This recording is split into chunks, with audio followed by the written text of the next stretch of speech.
Xi Jinping has secured his place as China's most powerful and long-serving president since revolutionary leader Mao Zedong.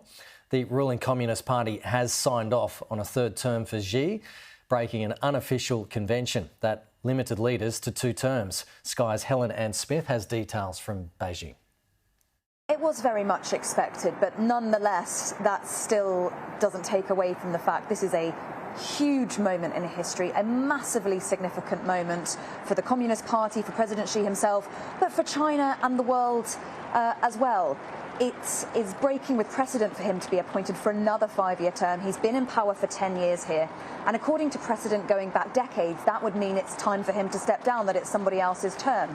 But no, he will serve at least another 5-year term, and there is nothing now to prevent him from going on to be leader for life. It's worth saying a 2-term limit for Chinese leaders was introduced back in the early 80s in the wake of the death of Chairman Mao, after what was a very chaotic and long and violent, unstable time for China under Mao. Some of his predecessors essentially brought in a 2-term limit to try and prevent such a thing ever happening again in future, to prevent the centralisation of power in the hands of just one person. But back in 2018, she successfully removed that 2-term limit from the Constitution, paving the way for the situation that we've seen today.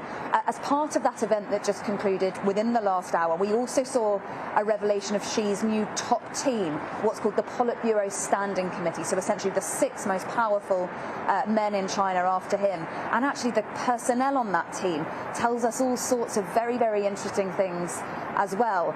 Previously, in the previous 5 years, there were characters on that team who were not from the same wing of the party of President Xi. We wouldn't call them necessarily rivals, because it's a very sort of tightly controlled system, but they certainly weren't considered to be staunch Xi allies. Those people, even though they were young enough to serve another term, they've gone. They've been replaced by 4 new faces, all of whom come from Xi's very close circle. So there really is a sense of him stuffing that top team with his close allies, perhaps another hint of that real consolidation of power that we've seen from the president. And look, it matters for China, it matters for the world, because this path that President Xi is taking China on is a path that is here to stay, and it is a path that has seen China become very much richer, very much stronger, very much more assertive and powerful on the international stage. But a lot of that has been achieved through significantly heightened controls here in China. People are much more surveilled and censored than they were. Journalists and human rights lawyers and civil society groups, they have been largely silenced.